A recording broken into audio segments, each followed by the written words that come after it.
Hoy presentamos cómo superar la muerte de una mascota. El día de hoy tenemos un programa muy especial porque vamos a hablar con Walter Pequeño, que es un especialista en terapia, y precisamente un tema que nos compete es hablar de este proceso que ocurre después de la muerte de una de nuestras mascotas, de nuestros compañeros de cuatro patas. Así que procedo a presentar a Walter Pequeño, que es licenciado en psicología por la Pontificia Universidad Católica del Perú. Es especialista en duelo y en terapia de esquemas por el Centro de Terapia de Esquemas del Perú, especialista en recursos humanos por la Universidad Ricardo Palma y es autor de la primera investigación en Latinoamérica acerca del duelo ante la pérdida de una mascota. Y precisamente es sobre esto que vamos a conversar bastante, ¿no? Porque su investigación nos va a dar bastantes pistas y también algunas ideas para poder afrontar este proceso. También ha sido ponente precisamente sobre este tema en entrevistas y congresos internacionales relacionados al tema en países como Colombia, México, Bolivia, Chile y otros. Actualmente se desempeña como analista senior de selección en ADECO y es psicoterapeuta de manera independiente. Gracias por estar acá, Walter. Es más que un placer, Javier. Muchas gracias por la invitación. Muy bien, entonces, algo que tú tienes es esta investigación pionera acerca de cómo procesar la muerte de una mascota. Y algo que aparece constantemente en tu investigación es el concepto de duelo. ¿Cómo podrías definir el duelo? ¿Podrías explicarnos de una manera sencilla como para que todos podamos entender qué es el duelo en la psicología? Claro, bueno, a ver, para empezar, el duelo viene a ser un proceso de regulación emocional, podríamos decirlo así. Uh-huh. Si lo comparamos, ¿no? Y de hecho es algo que hacen muchos autores mencionan, ¿no? Que el duelo viene a ser un evento tan traumático a nivel psicológico como puede ser de repente herirse de gravedad a nivel físico, ¿no? O sufrir una quemadura elevada, ¿no? Uh-huh. Entonces, ¿qué ocurre después de que uno se hiera a nivel físico? Necesita recuperación, ¿no? Que la herida cierre. Que es muy parecido con la salud mental, ¿no? Después de un evento traumático como la muerte de un ser querido, por ejemplo, Uh-huh. viene este proceso en el que tenemos que regularnos emocionalmente para volver a lo cotidiano. Uh-huh. Justamente ese proceso viene a ser el duelo, ¿no? Este momento en el que estamos poco a poco regulándonos, sintiendo las emociones hasta volver a una recuperación, ¿no? Digamos, sanar espiritualmente, sanar nuestra mente después de la pérdida de nuestra mascota, algo así. Exacto, sanar psicológicamente, ¿no? La salud mental que tenemos. Luego de la pérdida, uno termina realmente muy movilizado, ¿no? Entonces, claro, viene a ser justo ese periodo de transición, de regulación emocional en el que volvemos a estar regulados. Y precisamente eso iba a la siguiente pregunta, ¿no? O sea, el duelo sería este proceso posterior a la muerte de una mascota. Pero algo de lo que hablas en tu investigación es que podría ser comparable a lo que sucede con la muerte de una persona, ¿no? Sí, tal cual. De hecho, algo que me planteé mucho dentro de la investigación fue aclarar ese punto en específico. Y de hecho, lo que fue saliendo en la literatura, que ese es un tema que ya se ha abordado en otros países, sobre todo en la parte de Europa, ¿no? Uh-huh. Y también un poco en Estados Unidos. Aquí en Latinoamérica, como mencionaste en un principio, no es un tema que se ha abordado prácticamente. Pero sí, es algo que ya se tenía muy en cuenta en Europa, entonces mucha de la bibliografía que usé fue de esos países, ¿no? Uh-huh. Intenté adaptarlo al contexto peruano y todo eso. Y lo que encontré en la investigación fue, de hecho, que sí, es comparable. Ahora, quiero hacer énfasis en que hay varios puntos sobre ello, ¿no? Claro. De hecho, uno de los factores que más afecta al duelo viene a ser el vínculo que tenemos con el fallecido, ¿no? Sea un humano o sea una mascota. Este vínculo que tenemos para con el ser querido que fallece es uno de los principales factores que viene a influir en el tipo de duelo, la severidad y eso, ¿no? Ahora, ¿qué nos referimos con vínculo, no? En palabras sencillas viene a ser esta relación afectiva, ¿no? Que construimos los seres humanos y que va variando dependiendo de cada cuidador. Uh-huh. Y bueno, ante la existencia de este vínculo viene el proceso de duelo. Ahora, ¿por qué es comparable con la muerte de un ser humano? Porque también los vínculos que tenemos con cada persona son distintos o diferentes. Uh-huh. Por ejemplo, por ponerlo en palabras sencillas, ¿no? Muchos de tus espectadores, claro, son dueños de gatos, por ejemplo, Uh-huh. y comparten mucho más tiempo con sus gatos que con probablemente muchos de sus familiares, ¿no? Ven más a sus gatos que a sus tíos, que a sus primos, de repente incluso que sus abuelos, etcétera, ¿no? Además de que los cuidan, se preocupan por ellos, ¿no? Todo eso. Tal cual, tal cual. El hecho de cuidarlos, de preocuparse por su bienestar, genera este vínculo, ¿no? Genera, lo fortalece. Ahora, ¿qué pasa si este ser querido para ti fallece? Alguien que veías todos los días, con quien estás habituado a convivir, de pronto tienes que enfrentarte a un mundo en el que ya no está. Probablemente esa pérdida sea mucho más significativa que la pérdida de un tío lejano que veías una vez al año, ¿no? Por poner un ejemplo, ¿no? Depende mucho del tipo de vínculo que tengamos, pero sí, es totalmente comparable. Ok, ¿no? En algún momento de tu tesis dices que hay estudios que comparan la pérdida de una mascota con la pérdida de un bebé a manos de una madre, ¿no? Algo así. Sí, y de hecho va justo por un punto que mencionaste, ese tema del cuidado. Por ejemplo, en el caso de las madres, cuando tienen un bebé y el bebé se enferma o le pasa algo malo, se sienten la culpa, pero porque más allá del vínculo sanguíneo, es el hecho de que las madres se consideran como el cuidador principal de los bebés. Entonces sienten que está bajo su responsabilidad. Si le ocurre algo al bebé, la madre siente, oye, debí haber hecho algo, ¿no?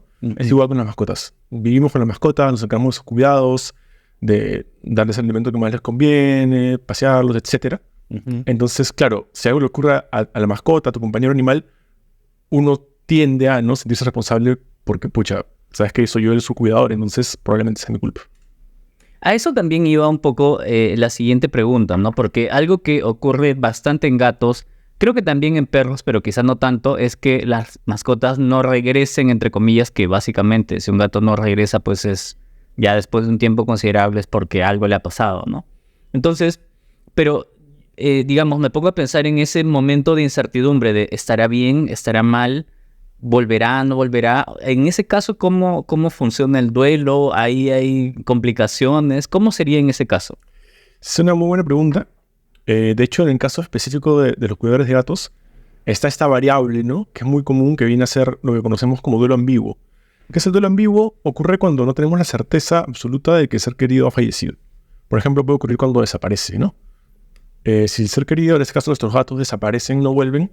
Claro, es diferente cuando un duelo habitual que vemos, pues vemos nuestro gato, ¿no? De repente fallecido, que le pasa algo, pero lo vemos ahí y vemos, intentemos... Es una constatación, ¿no? Claro, la certeza de que está muerto, frente a la incertidumbre de, pucha, ¿le habrá pasado algo? ¿Volverá? ¿No volverá? Yo tenía la oportunidad para la investigación, de hecho, entrevistar a personas que habían perdido justamente a sus gatos. Muchos de estos han sido duelos ambiguos, porque los gatos, como bien has mencionado, son animales que están más habituados a salir, ¿no? Muchas veces uno tiene su gato y el gato sale a la calle, vuelve al día siguiente, vuelve para comer.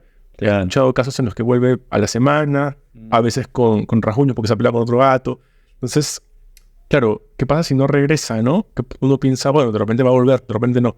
Y esa incertidumbre, por supuesto, que complejiza mucho más el duelo, ¿no?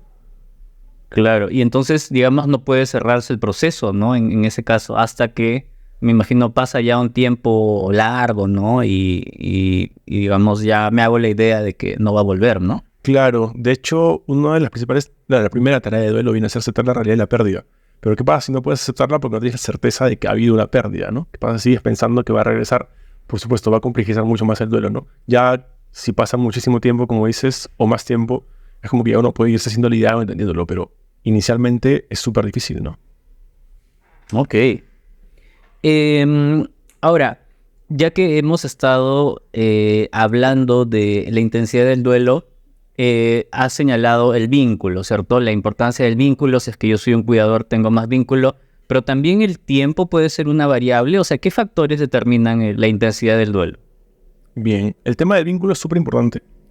De hecho, la relación que tengamos con la mascota, con el gato, con nuestros animales, va a afectar muchísimo en cómo es el tipo de duelo que tenemos. Pero no es lo único. De hecho, otro de los factores que viene a afectar muchísimo también es el tipo de muerte, ¿no? Porque también cambia un poco el tipo de duelo que vamos a llevar. Lo que mencionábamos hace un momento del duelo ambiguo es cuando la mascota desaparece. Claro, es distinto a si simplemente fallece y lo vemos, ¿no?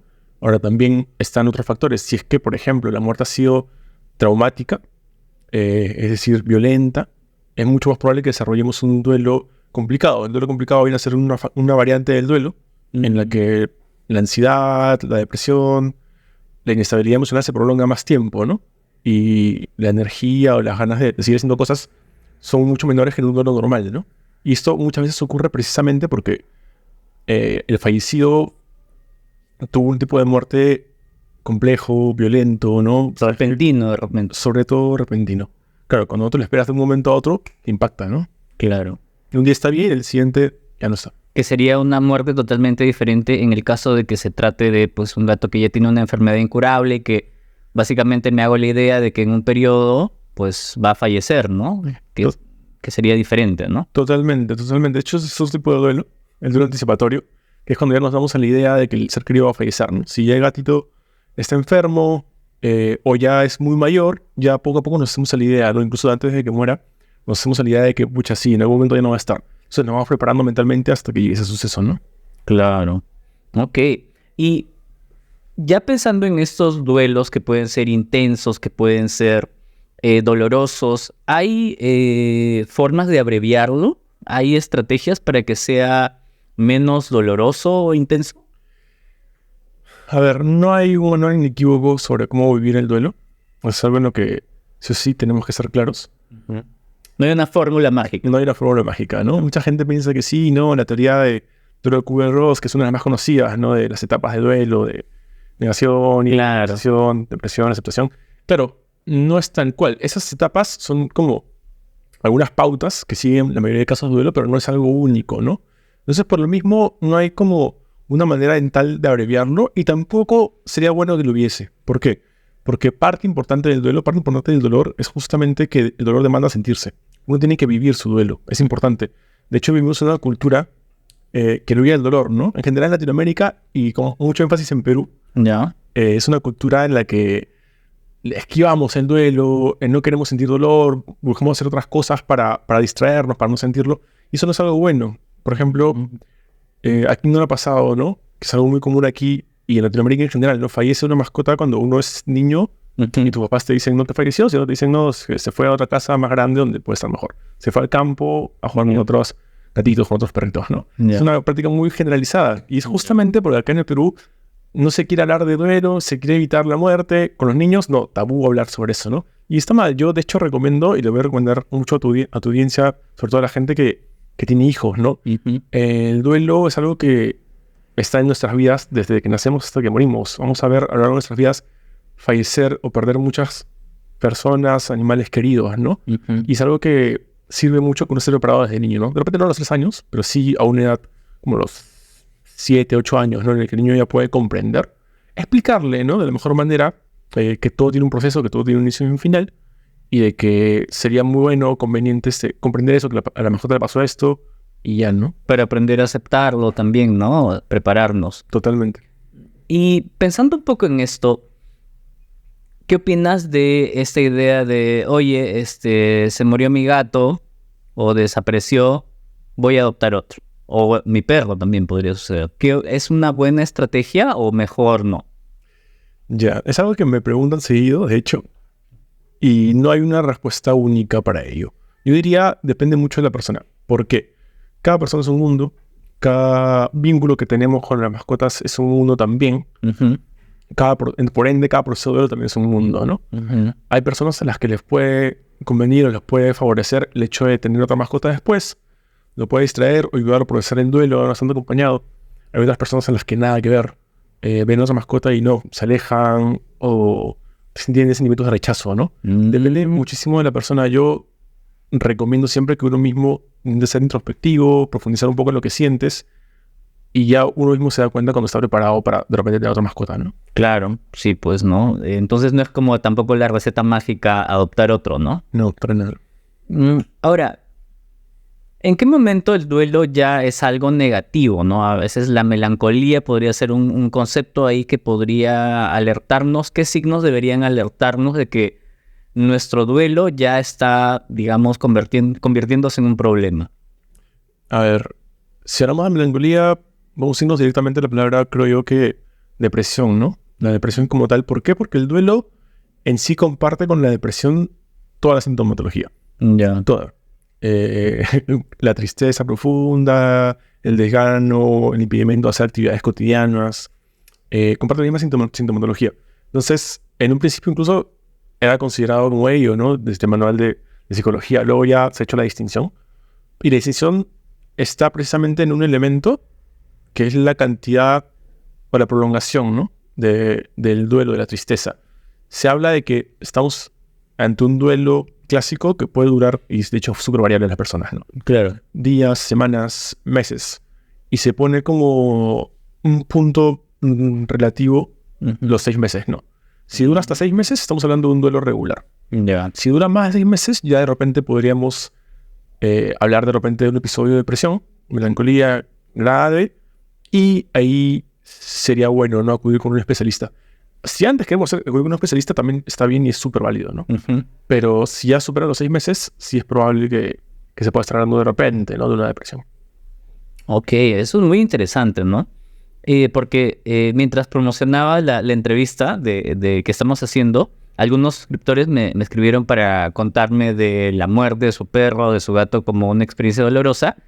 Y pues creo que a muchos nos pasa que a pesar de que ya transcurrieron unos años desde la muerte de alguna mascota, pues nos sigue doliendo o acordarnos nos saca alguna lágrima, ¿no? Entonces, ¿esto es sano? ¿Esto es un signo normal? Ya hablaste del periodo, ¿no? Hasta 6 meses más o menos, pero ¿hasta cuándo o cuánto debería afectarme la muerte de una persona después de ese periodo de 6 meses? Claro.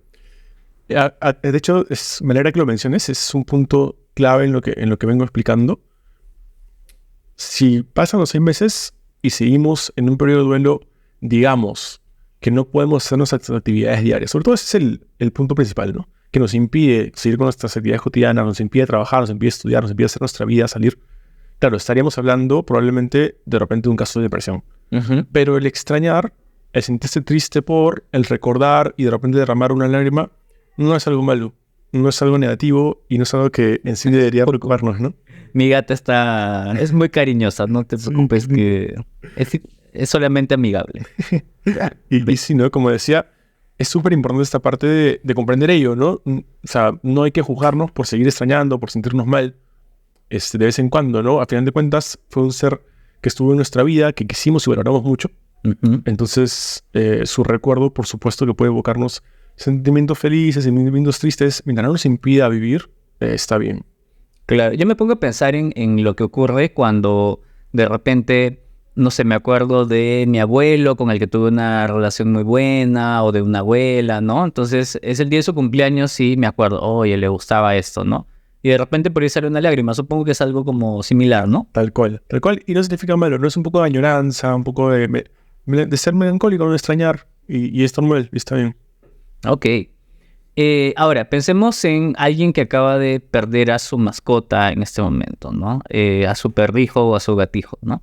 ¿Qué sugerencias o recomendaciones le darías para que enfrente o afronte este proceso de manera saludable? Bien. A ver, para ello me gustaría mencionar la teoría de William Worden. Es un psicólogo, bueno, más reconocido en el tema de duelo a nivel mundial. Y William Worden establece 4 tareas principales de duelo. Uh-huh. La primera de ellas es aceptar la realidad de la pérdida, justo lo que hablábamos un rato. Claro. Aceptar que el ser querido, en este caso su perro, su gato, su mascota, ya falleció y ya no va a regresar. Y es lo primero y es importante, ¿no? Uh-huh. Poder aceptarlo. Lo segundo es aceptar los sentimientos que vienen con la pérdida. Uh-huh. Y ahí viene también lo que mencionábamos de el dolor demanda sentirse. Es importante afrontar esos sentimientos. Si te sientes triste, vivirlo. Si tienes ganas de llorar, llorar. Si tienes ganas de gritar, gritar. Si tienes ganas de no ver a nadie, no veas a nadie. Si tienes ganas de salir, O sea, ser sincero con lo que queremos y sobre todo con lo que sentimos de cara a la pérdida, ¿no? Claro. La tercera tarea es adaptarse a un medio en el que el fallecido está ausente. Por ejemplo, tú convives con tu gato, tienes este gato que cuando tú estás haciendo, no sé, teletrabajo, está ahí contigo, Claro.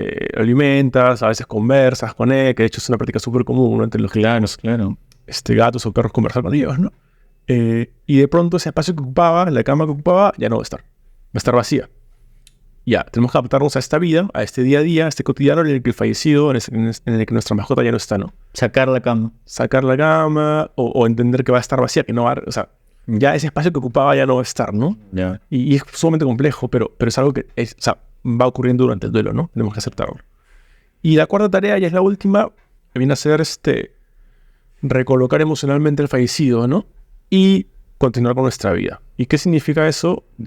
Aunque siempre vamos a acordarnos de nuestro gato, de nuestro perro, de nuestra mascota que queremos, ya darle un espacio en nuestra memoria que no nos impida vivir, ¿no? Y viene siendo relacionado justo con lo que hablábamos hace un momento, ¿no? Ya recordarlo y ya recordarlo de otra manera, ¿no? De repente feliz o derramar una lágrima y ya, ¿no? O sea, tenerlo como un bonito recuerdo y no tanto como algo que, pucha, está en mi día a día y me impide vivir, ¿no? Claro. Es muy interesante esto, ¿no? se me acaba de ocurrir una curiosidad, ¿no? Y digamos, por ejemplo, creman a mi mascota, la tengo en una urna en mi sala. Me imagino que llegará un momento en el que, pues sí, de vez en cuando me acordaré, ¿no? Algunas cosas, pero ¿tú crees que sea saludable tener una urna con una mascota, no sé, en la sala, algo así? En otras culturas las cenizas se esparcen, ¿no? Sí. Pero aquí en nuestro país he visto que se tienen y hasta cierto punto mantienen una posición de altar, ¿no? De estar como en un altar. ¿Cómo lo ves? ¿Crees que puede ser saludable o puede convertirse en un problema? Ya. A ver, hay que hablar un poco de los ritos funerarios que tenemos. Eso varía mucho dependiendo de la cultura. De la cultura, claro. Dependiendo de la persona también. Las creencias, ¿no? Las creencias tal cual. Es algo que yo sí recomiendo el tener ritos, ¿no? No voy a hablar de un rito en específico porque en verdad depende muchísimo de la persona. Pero no me parece para nada negativo conservar las cenizas, ¿no? Si a ti te sientes bien teniéndolo ahí, está genial, ¿no? De hecho, para cada persona puede funcionar cosas distintas. Pero lo importante es cómo te sientes tú con eso. No, o sea, más allá de si es una mascota o un ser humano, la práctica de mantener las cenizas es algo que acá en Perú está muy generalizado. Pero ya cuando pasa tiempo, ya no es que veas las cenizas y te pones a llorar, ¿no? Claro. Más bien como que te recuerda, pero ya recolocaste emocionalmente fallecido, como decía, entonces ya no es un recuerdo que te destroce, ¿no? Emocionalmente, sino que ya transformaste ese recuerdo en otra cosa, ¿no? En algo positivo, en algo que te pueda aportar. Es un periodo feliz, ¿no? Mira, cuando estuvo él aquí, pues qué sé yo, la pasé muy bien. Pero bueno, estoy en otra etapa, algo así. Claro. Por ejemplo, y va con ello, ¿no? Por ahí me preguntaron, ¿y qué dan los tatuajes, no? Hicimos un tatuaje sobre claro, ¿no? Y ya, yo, bueno, puedo hablar de psicología, pero también puedo hablar con motivo de causa. Yo tengo un tatuaje sobre mi perrito que falleció. Ya. De hecho, que me inspiró a elaborar esta investigación en un principio y todo eso, ¿no? Y claro, yo tengo un tatuaje, me gusta mucho, me recuerda a mi perrito, pero no es que lo veo y lloro, ¿no? Ya, Claro. es como que lo hago más porque está tatuado en mí, fue significativo, y ya no lo recuerdo con dolor, sino que lo veo y como sea me da una nostalgia, pero positiva, ¿no? Claro. Claro, no, me pongo a pensar que incluso podemos sacarle algo productivo a estos momentos de pérdida, ¿no? Por ejemplo, tu tesis, ¿no? Que surge con la muerte de tu perrito, es finalmente algo que afirma que puedo seguir haciendo con mi vida, seguir siendo funcional, ¿no? Y de repente hacer algo muy positivo, en este caso, ayudar a muchos tutores que pasan por lo mismo, ¿no? Entonces, claro, quizá puede ser un punto de inflexión para hacer algo favorable, positivo, ¿no? Claro, totalmente tiene que ver con la resiliencia, ¿no? El transformar el dolor en algo positivo para ti o para el resto, ¿no? Sí, es algo que se puede hacer y que de hecho es genial, ¿no? Uno de los factores que aparece en las entrevistas que haces a los tutores y de gatos y perros en tu investigación es la culpa, ¿cierto? Que entiendo que es un sentimiento muy destructivo, ¿no? Entonces, por ejemplo, mencionas casos en los que el tutor tuvo que someter a eutanasia a su mascota, y yo también me pongo a pensar un poco en las personas que por descuido o por falta de recursos o porque no sabían en ese momento, pues no pudieron salvar a su mascota de la muerte, ¿no? Por ejemplo, los que dejan que los gatos salgan libremente por la noche pensando que al día siguiente sí o sí van a regresar, ¿no? Entonces, ¿cómo funciona la culpa en el duelo por una mascota? ¿Qué efectos puede tener la culpa, no? Bien, la culpa de hecho está súper presente en los duelos en general, pero sobre todo en los duelos ante la pérdida de una mascota. Es un elemento preponderante, ¿no? Es algo que yo ya quería ver a la hora de investigar, ¿no? Pero que salió mucho más lo que esperaba, ¿no? No. Y una diferenciación importante ahí es que está mucho más presente, al menos en mi investigación, por lo que he podido leer de otras investigaciones, está mucho más presente cuando la muerte de la mascota es inesperada, ¿no? Si es que fallece de un momento a otro, si como dices, dejas salir al gato y no regresa, o no sé, abres la puerta y el perro sale corriendo y lo atropellan. Claro. Como únicos cuidadores, y lo que hablamos un rato, ¿no? Fue mi culpa. Claro, fue mi culpa, yo soy el cuidador y entonces yo soy responsable, ¿no? Entonces es algo que se manifiesta mucho en contraposición con si la muerte es esperada, ¿no? Claro. Si ya la mascota está muy mayor, muy viejita, hay un gato que es muy viejito y fallece por la edad o por alguna enfermedad que ya sabías que tenía, claro, no sientes tanta culpa porque como sea, es algo natural, ¿no? Claro. Ya. Y ahora, algo que me has mencionado y que es súper súper importante es esta parte de la eutanasia, ¿no? Cuando duermes a una mascota. Eso, por supuesto, que es súper fuerte e impactante. El decidir sobre la vida de un otro es un proceso súper complicado y cuando lo hacemos, pues nos genera sobre nosotros, por supuesto, sentimientos de culpa, ¿no? Y aún más intensos porque dices, pucha, y si no lo dormía, de repente se podía haber podido salvar, o de repente podría haber vivido más tiempo, pienso yo, para decidir sobre, ¿no? Tener que decidir dormir a una mascota que amas Claro. es súper complejo, ¿no? Súper, súper complejo y puedo sentir la culpa ahí, ¿no? Algo que quiero recordarle a todos los cuidadores, ¿no? Es de que es normal que sientan eso y no significa de que sean culpables necesariamente, que sabes que, pucha, puede haber sido diferente. No existe lo hubiera, ¿no? Si es que has perdido, ¿no? A un ser querido, a una mascota y te sientes culpable por ello, mira, si te sientes culpable es porque te importaba, ¿no? Y si te importaba, estoy seguro que hiciste lo mejor que podías en su momento, con lo que sabías y con lo que tenías. Eso tienes que tenerlo claro, ¿no? Y tu mascota que falleció, pues, donde sea que esté, estoy seguro de que está feliz, ¿no? Porque tuvo un dueño que la quiso mucho y que al día de hoy se sigue preocupando, ¿no? Y debemos, creo yo, quedarnos con eso. Claro, ¿no? O sea, aceptar que las cosas se produjeron así y que en esa situación pues se hizo lo que se pudo, ¿no?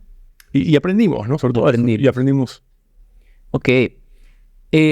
Algo que también aparece bastante en tu investigación es el rol de la familia, de la pareja, de los amigos, ¿no? Como un apoyo.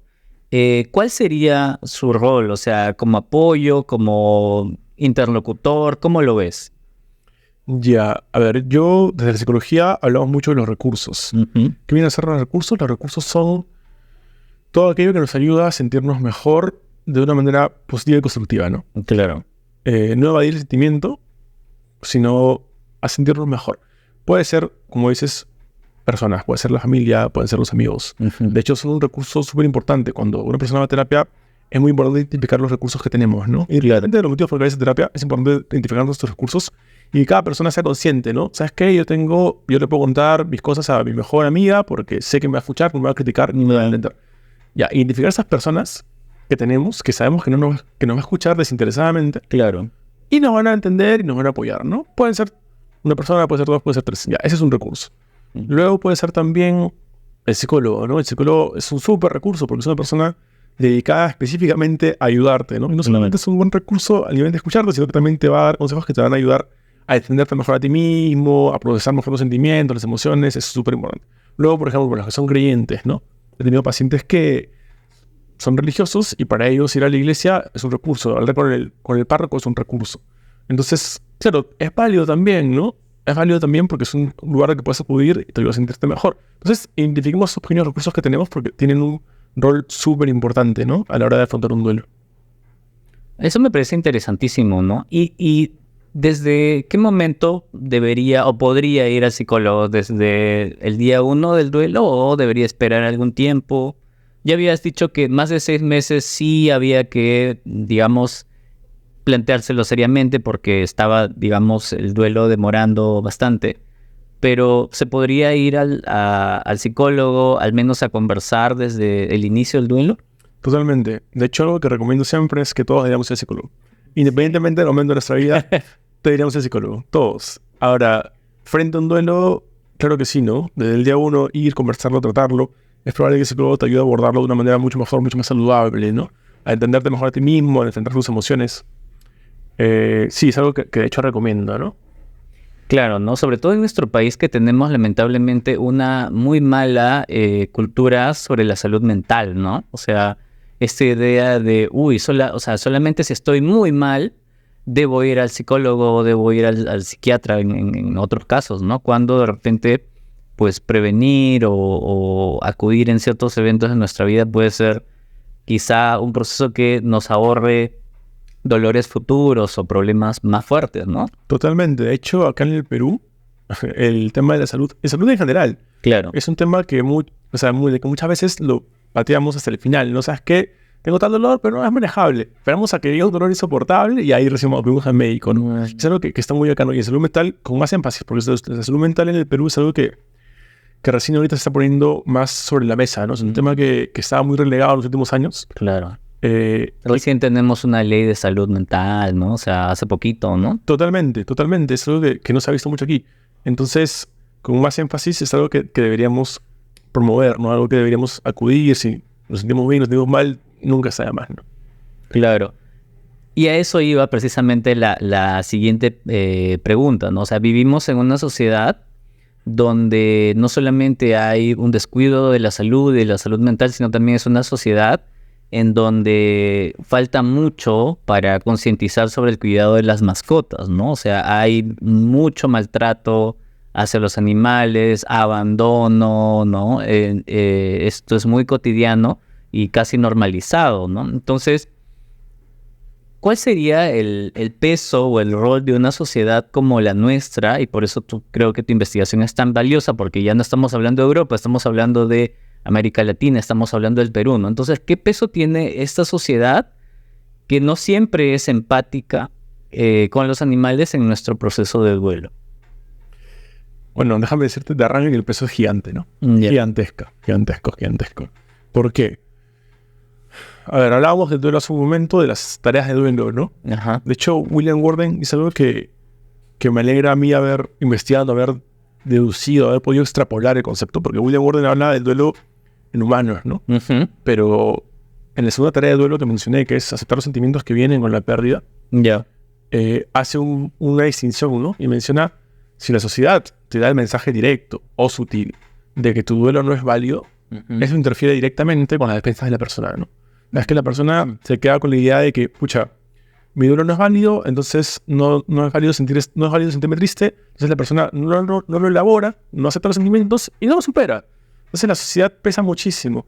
Y yo leí esto, leyendo sobre duelo a la hora de hacer investigación, y dije, eso es exactamente lo que ocurre con las mascotas. Uh-huh. En muchos contextos, como el peruano, Claro. es invalidado, es un tipo de duelo que no existe, ¿no? Es un tipo de duelo que no está visto o que es invisibilizado, ¿no? O que es incluso motivo de burla, ¿no? Oye, ¿por qué tanto por un perro o por un gato? ¿No? Claro. ¿Qué pasa? Tú estás mal, tienes que estar mal para pensar algo así. Tal cual. Y de hecho a mí me ha pasado, ¿no? De hecho, conocemos gente, muchos de los dueños de mascotas seguro que les ha pasado, que en algún momento han perdido a una mascota y les han dicho algo así, ¿no? Y es justamente por esa sociedad, ¿no? Que invalida a las mascotas, que invalida los sentimientos que están relacionados a las mascotas, y por supuesto es que nos impide procesar el duelo de una manera normal o regular. Entonces, ¿qué es lo que tenemos que hacer, ¿no? Justamente promover esos espacios, como el de ahorita, ¿no? Me estás entrevistando y estamos conversando sobre el duelo y la importancia.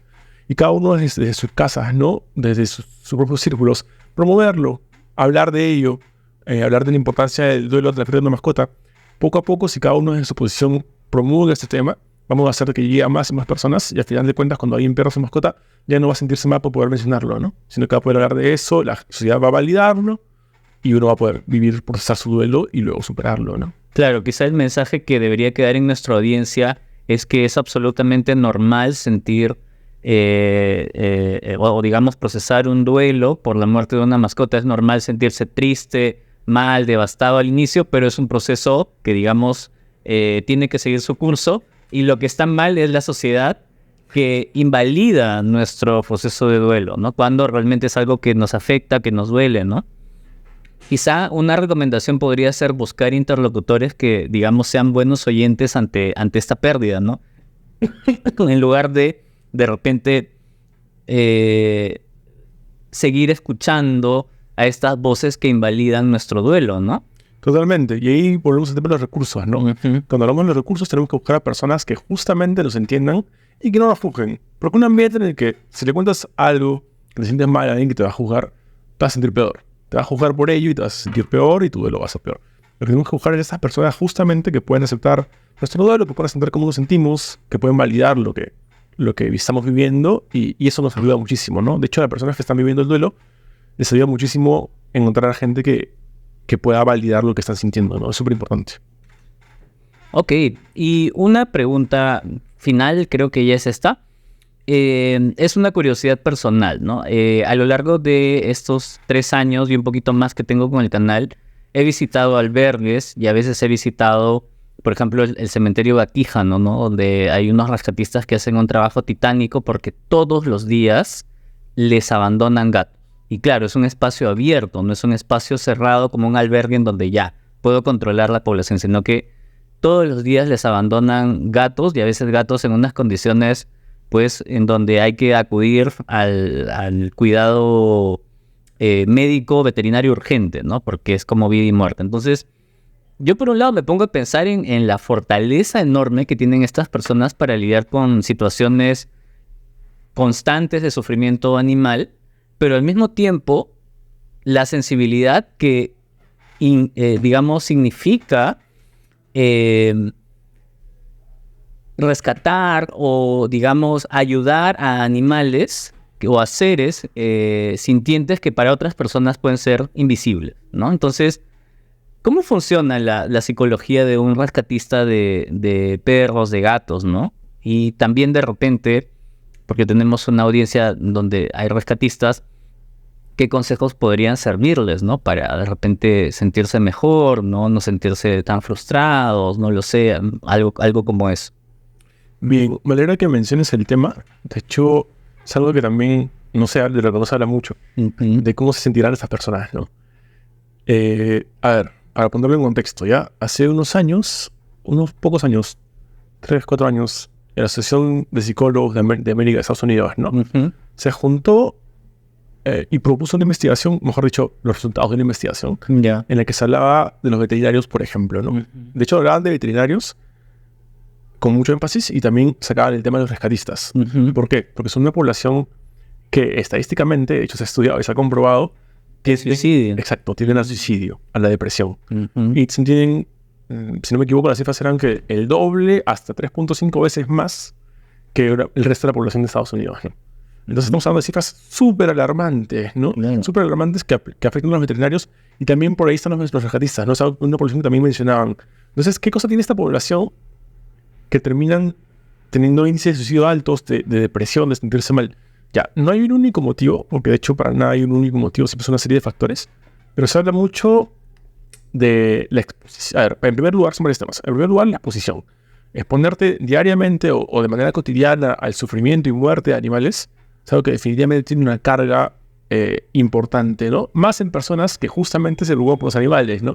Usando rescatistas que eligen voluntariamente ir a ayudar a los animales, de veterinarios que eligen voluntariamente esa carrera. Claro. Entonces, exponerte a eso definitivamente te desgasta emocionalmente, ¿no? Es un tema. Luego, conforme la sociedad ha ido poco a poco validando más a las mascotas como miembros de la familia, por ejemplo, también han aumentado las exigencias de los dueños, ¿no? Ahora, llevas a tu mascota a un veterinario y quieres que lo salve, quieres que lo cure. A veces no pueden hacerlo, pero los dueños insistiendo para que las cosas salgan bien, ¿no? Y eso también, por supuesto, que conlleva una carga para el veterinario. Luego, el tema salarial. Los veterinarios no son la carrera mejor pagada de todas. En muchos casos tienen un sueldo que no es el que deberían, ¿no? Claro. Y los rescatistas más todavía. Los rescatistas muchas veces es algo que lo haces por vocación. Sí.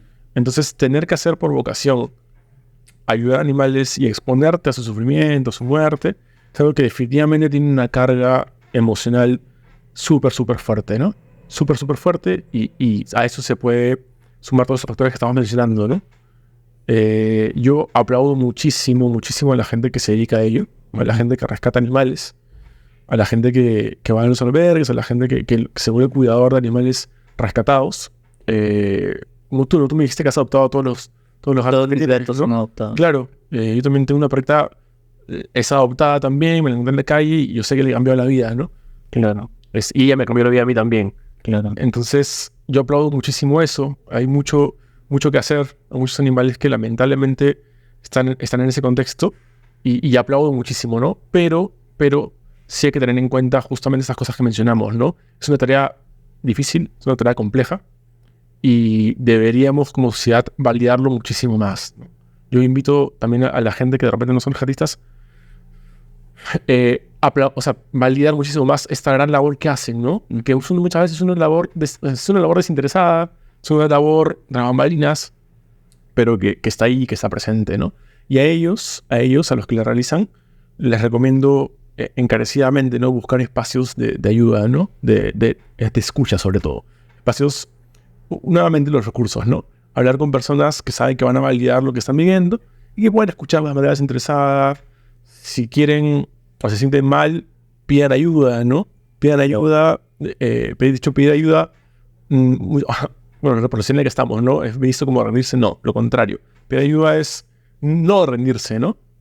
Buscar ayuda Recibir un apoyo en un momento para seguir. para seguir con tu vida, ¿no? Y con las cosas que haces. Es súper importante, súper importante. Y por supuesto, bueno, ya lo hemos mencionado, pero lo reitero, ¿no? Acudir al psicólogo creo que es una ayuda que todos debemos recibir, ¿no? Más en personas que se dedican a cosas así. ¿Hay alguna cuestión que no hayamos dicho, algún tema, alguna idea que debería, digamos, quedar para la audiencia? Sí, bueno, algo que yo quisiera recalcar, de hecho hemos abordado bastantes cosas que son súper importantes, ¿no? Me gustaría que se queden sobre todo con ese tema de poder difundir el dolor ante la pérdida de una mascota. Es algo que atravesamos todos los dueños de mascotas en algún momento, todos los cuidadores. Entonces, bueno, para todos aquellos que lo somos, ¿no? Que entiendan que no están solos y nosotros desde nuestra posición poder difundir el tema va a ayudar muchísimo en eso, ¿no? Hablar con nuestros círculos, con la sociedad, sobre la importancia de este tema, sobre la importancia de validar la experiencia de duelo, el dolor de las personas, es algo que va, por supuesto, que ayudar bastante a las personas que lo atraviesan, ¿no? A no sentirse solas, a sentir que su duelo tiene un sentido, a sentir que están acompañados, sobre todo que es normal que sientan lo que están sintiendo, ¿no? Claro, ¿no? O sea, yo creo que debe quedar el mensaje de que nosotros no estamos mal si nos sentimos tristes o mal por la pérdida de nuestros perros o gatos, sino que más bien es un proceso normal y debemos buscar una manera de procesarlo de manera sana, ¿no? Tal cual. Muchas gracias, Walter, por haber estado aquí. Quisiera saber cómo podemos contactarte, redes sociales, teléfono. Sí, bueno, mi número es 992-060982. Y en redes he creado una cuenta en Instagram y en TikTok, de hecho, dedicada justamente a poder difundir el tema del duelo y cómo afrontarlo de mejor manera, ¿no? De la pérdida de una mascota. Se llama Hasta Siempre Amigo, los invito a seguirme, ¿no? Ok, entonces Hasta Siempre Amigo en Instagram y en TikTok. ¿Y el número era? 992-060982. Muy bien, muchas gracias. Creo que hemos aprendido un montón en esta ocasión. Creo que nos va a servir a muchos. Y nada, gracias. No, ha sido más con gusto, Javier. Muchas gracias. Nos vemos en un próximo video. Gracias. Seguramente en más de una ocasión te has hecho preguntas como estas sobre el cuidado de tus gatos. Por eso hemos creado el Dato Gatuno, un grupo de Telegram donde encontrarás las respuestas. Si tienes una consulta o recomendación sobre un producto o servicio, si quieres difundir una iniciativa gatuna o encontrar una campaña de esterilización, este grupo te puede servir. Así que ya lo sabes, únete porque mientras más seamos, más información tendremos. Encuéntranos en Telegram como el Dato Gatuno.